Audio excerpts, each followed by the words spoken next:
ദൈവനാമം മഹത്വപ്പെടുമാറാകട്ടെ. ഇന്ന് നമുക്ക് കർത്താവിനെ ആരാണ് ഒറ്റിക്കൊടുത്തത്, എങ്ങനെയാണ് ഒറ്റിക്കൊടുത്തത് എന്ന് നമുക്ക് പഠിക്കാം. അപ്പോൾ അതിനു മുമ്പായിട്ട് നമുക്കൊരു വാക്യം പഠിക്കാം. മത്തായി എഴുതിയ സുവിശേഷം 26-ാം അധ്യായത്തിൻ്റെ 49-50 വാക്യം. ഉടനെ അവൻ യേശുവിൻ്റെ അടുക്കൽ വന്നു. റബി വന്ദനമെന്ന് പറഞ്ഞു അവനെ ചുംബിച്ചു. യേശു അവനോട്, സ്നേഹിത, നീ വന്ന കാര്യം എന്തെന്ന് പറഞ്ഞപ്പോൾ അവർ അടുത്ത് യേശുവിന്മേൽ കൈവച്ചു അവനെ പിടിച്ചു. ഇവിടെ വളരെ ഈസി ആയിട്ടുള്ളൊരു വാക്യമാണ്, നമ്മളെല്ലാം അറിഞ്ഞിരിക്കേണ്ട ഒരു വാക്യമാണ്. യേശുവിൻ്റെ ശിഷ്യനായ ഇസ്കറിയാത്ത യൂദ യേശുവിനെ ഒറ്റിക്കൊടുക്കുന്നു. അതെങ്ങനെ ഒറ്റിക്കൊടുക്കുന്നത്? ചുംബനത്തിൽ കൂടിയാണ്. അപ്പോൾ നാം വളരെ സൂക്ഷിച്ച് ഈ ലോകത്തിൽ ജീവിക്കേണ്ടത് ആവശ്യം ഉണ്ട്. ചുംബനത്തിൽ കൂടെയും ചതിക്കുന്നവരുണ്ട് എന്നുള്ളത് നമ്മൾ മനസ്സിലാക്കണം. സ്നേഹം കൊണ്ടൊന്നുമല്ല, അത് നാം മനസ്സിലാക്കണം. അതുകൊണ്ട് ദൈവത്തിൻ്റെ ഗൈഡൻസിൽ മാത്രം കുഞ്ഞുങ്ങളെ നിങ്ങൾ ജീവിക്കണം. അല്ലെങ്കിൽ ചതിയിൽ അകപ്പെടുവാനായിട്ട്, ഈ ദുഷ്ടലോകത്തിൽ ചതിയിൽ അകപ്പെടുവാനിടയായിട്ട് തീരും. അപ്പോൾ നമുക്ക് ഈ വാക്യം ഒന്നും കൂടെ പഠിക്കാം. ഉടനെ അവൻ യേശുവിൻ്റെ അടുക്കൽ വന്നു. റബി വന്ദനം എന്ന് പറഞ്ഞ് അവനെ ചുംബിച്ചു. യേശു അവനോട്, സ്നേഹിത, നീ വന്ന കാര്യം എന്തെന്ന് പറഞ്ഞപ്പോൾ അവർ അടുത്ത് യേശുവിന്മേൽ കൈവച്ചു അവനെ പിടിച്ചു. മത്തായിയുടെ സുവിശേഷം 26-ന്റെ 49-50 വാക്യം. കർത്താവ് ശിഷ്യന്മാരും ഗെത്സമന തോട്ടത്തിൽ വന്നു. കർത്താവ് 3 പ്രാവശ്യം ദൈവത്തോട് മുട്ടുകുത്തി പ്രാർത്ഥിച്ചു. അത് കഴിഞ്ഞതിന് ശേഷം ശിഷ്യന്മാരുടെ അടുക്കൽ വന്ന് അവർ ഉറങ്ങുന്നത് കണ്ടിട്ട് അവരോട് പറഞ്ഞു, നിങ്ങൾ ഉണർന്നും പ്രാർത്ഥിച്ചു കൊണ്ടിരിക്കണം. പരീക്ഷയിൽ അകപ്പെടാതിരിക്കണമെങ്കിൽ ഉണർന്നും പ്രാർത്ഥിച്ചു കൊണ്ടിരിക്കണം. അങ്ങനെ അവർ ഇത് പറഞ്ഞുകൊണ്ടിരിക്കുമ്പോൾ തന്നെ പന്തിരുവിലൊരുവനായ യൂദയും അവനോടുകൂടെ മഹാപുരോഹിതന്മാർ, ശാസ്ത്രിമാർ, ഇവർ അയച്ചതായിട്ടുള്ള പുരുഷാരവും പടയാളികളും ചേവകരും ഒക്കെയും തീപ്പെട്ടിപ്പന്തങ്ങളും വാളും മടിയുമായിട്ട് വന്നു. ഈ യൂദയെക്കുറിച്ച് അറിയാം. യൂദ നേരത്തെ തന്നെ മഹാപുരോഹിതന്മാരുടെ അടുക്കൽ ചെന്നു അവരോട് പറഞ്ഞു, ഞാൻ യേശുവിനെ കാണിച്ചു തരാം എന്ന് പറഞ്ഞു. അപ്പോൾ അവർക്ക് വളരെ സന്തോഷമായി. അവർ യേശുവിനെ കാണിച്ചു കൊടുക്കേണ്ടതിനുള്ള കാശും അവന് കൊടുക്കാമെന്ന് വാഗ്ദാനം ചെയ്തു. അതിനുശേഷം അവരോട് പറഞ്ഞു, ഈ പടയാളികളോടൊക്കെ പറഞ്ഞു, ഞാൻ ഏത് വ്യക്തിയെ ചുംബിക്കുമോ അവനാകുന്നു യേശു, അവനെ പിടിച്ചുകൊള്ളണം എന്ന് പറഞ്ഞു. അതുപോലെ തന്നെ അവൻ യേശുവിൻ്റെ അടുക്കൽ വന്നു. ഇവരെല്ലാവരും കൂടി യേശുവിൻ്റെ അടുക്കൽ വന്നു. യേശു ചോദിച്ചു, നിങ്ങൾ ആരെ തിരയുന്നു? അപ്പോൾ അവർ പറഞ്ഞു, നസ്രായനായ യേശുവിനെ. അപ്പോൾ യേശു പറഞ്ഞു, അത് ഞാൻ തന്നെയാണല്ലോ എന്ന് പറഞ്ഞു. യേശു ഞാൻ തന്നെ എന്ന് പറഞ്ഞപ്പോൾ യേശു സർവശക്തനായ ദൈവമാണ്. അവരെല്ലാവരും നിലത്ത് വീണു. അതിനുശേഷം പിന്നീട് യൂദ മുന്നോട്ട് വന്നു. കർത്താവ് അവനോട് ചോദിച്ചു, മനുഷ്യപുത്രനെ ചുംബനം കൊണ്ടാണോ കാണിച്ചു കൊടുക്കുന്നത്? അവൻ അടുത്ത് വന്നു റബി വന്ദന എന്ന് പറഞ്ഞ് കർത്താവിനെ ചുംബിച്ചു.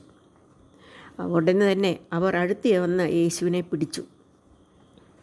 അപ്പോൾ പത്രോസ് ഉടനെ തന്നെ വാൾ കൊണ്ട് മഹാപുരോഹിതൻ്റെ ദാസനെ വെട്ടി അവൻ്റെ കാത് അറുത്തു. യേശു അവനോട് പറഞ്ഞു, വാൾ ഉറയിൽ ഇടുക. അത് കഴിഞ്ഞിട്ട് കർത്താവ് അവരോട് പറഞ്ഞു, ഞാൻ ദിവസേന ദേവാലയത്തിൽ ഉപദേശിച്ചുകൊണ്ട് നിന്നിരുന്നു. അപ്പോഴൊന്നും നിങ്ങളെന്നെ പിടിച്ചില്ല. ഇത് തിരുവെഴുത്തുകൾ എന്ത് പറഞ്ഞിരിക്കുന്നു അത് നിവൃത്തി വരേണ്ടതിന് തന്നെ എന്ന് കർത്താവ് വീണ്ടും പറഞ്ഞു. അതിനുശേഷം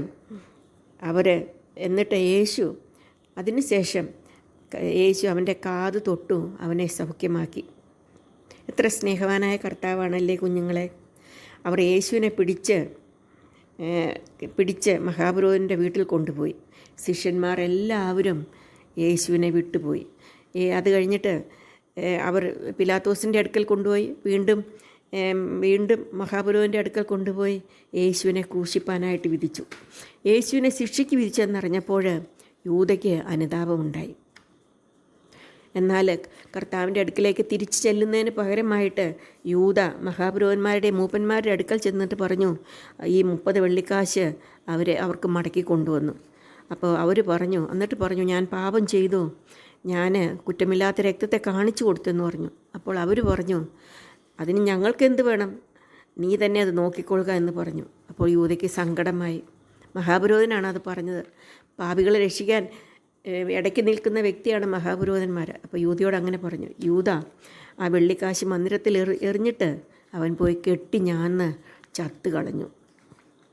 അപ്പോൾ ആ കാശ് ഭണ്ഡാരത്തിലിടുന്നത് ശരിയല്ല എന്ന് മനസ്സിലാക്കിക്കൊണ്ട് അവരെന്ത് ചെയ്തു, അവരതുകൊണ്ട് ഒരു പരദേശികളെ കുഴിച്ചിടുവാൻ ഒരു സ്ഥലം മേടിച്ചു.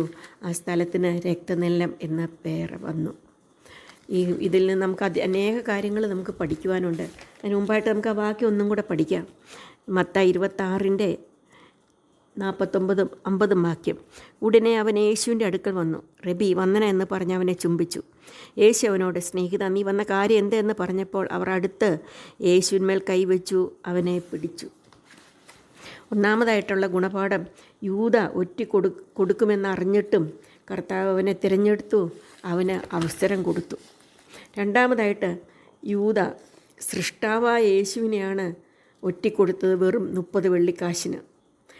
ദ്രവ്യാഗ്രഹം സകലവിധ ദോഷത്തിനും കാരണമെന്നറിഞ്ഞ് കുഞ്ഞുങ്ങളെ നമ്മൾ ദ്രവ്യാഗ്രഹത്തിൽ നിന്ന് അകന്നു നിൽക്കേണ്ടത് ആവശ്യമാണ്. മൂന്നാമതായിട്ട്, കർത്താവ് സർവശക്തനായ ദൈവമാണ്, സ്നേഹവാനായ ദൈവമാണ്. അതുകൊണ്ട് മൽക്കോസിൻ്റെ ചെവി തൊട്ട് സൗഖ്യമാക്കുന്നതായിട്ട് കാണുവാനായിട്ട് സാധിക്കും. നാലാമതായിട്ട്, ശിഷ്യന്മാരെല്ലാവരും യേശുവിനെ വിട്ട് ഓടിപ്പോയി. നാം നമ്മുടെ ജീവിതത്തിൽ ഉണർന്നിരുന്ന് പ്രാർത്ഥിച്ചില്ലെങ്കിൽ പരീക്ഷ വരുമ്പോൾ നാം തോറ്റുപോവുകയും ചിലപ്പോൾ കർത്താവിന് വിട്ട് പോകുവാനും ഇടയാകും. അഞ്ചാമതായിട്ട്, പത്രോസ് വാളെടുത്തു, പക്ഷെ അതുകൊണ്ട് ഒരു ഉപകാരം ഉണ്ടായില്ല. ചെയ്യേണ്ട കാര്യം ചെയ്യേണ്ട സമയത്തിൽ ചെയ്താൽ മാത്രമേ അതുകൊണ്ട് ഉപയോഗമുള്ളൂ എന്ന് നമുക്ക് മനസ്സിലാക്കുവാനായിട്ട് സാധിക്കും. നമുക്ക് പ്രാർത്ഥിക്കാം. സ്നേഹവാനായ ദൈവം, ഈ നല്ല സമയത്തിനായിട്ട് ഞങ്ങൾ നിന്നെ സ്തുതിക്കുന്നു, സ്തോത്രം ചെയ്യുന്നു.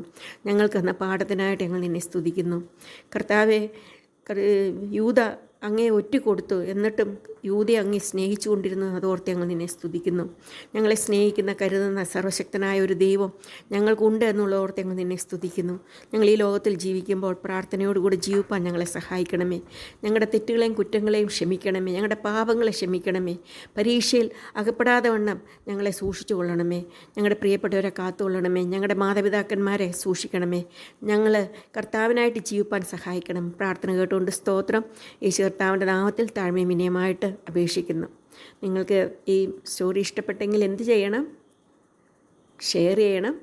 മാത്രമല്ല സബ്സ്ക്രൈബ് ചെയ്യണം. ആ ബെല്ലൈക്കണിൽ കൈ അമർത്തുമ്പോൾ അത് നിങ്ങൾക്ക്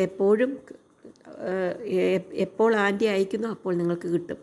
okay, bye bye. May God bless you all.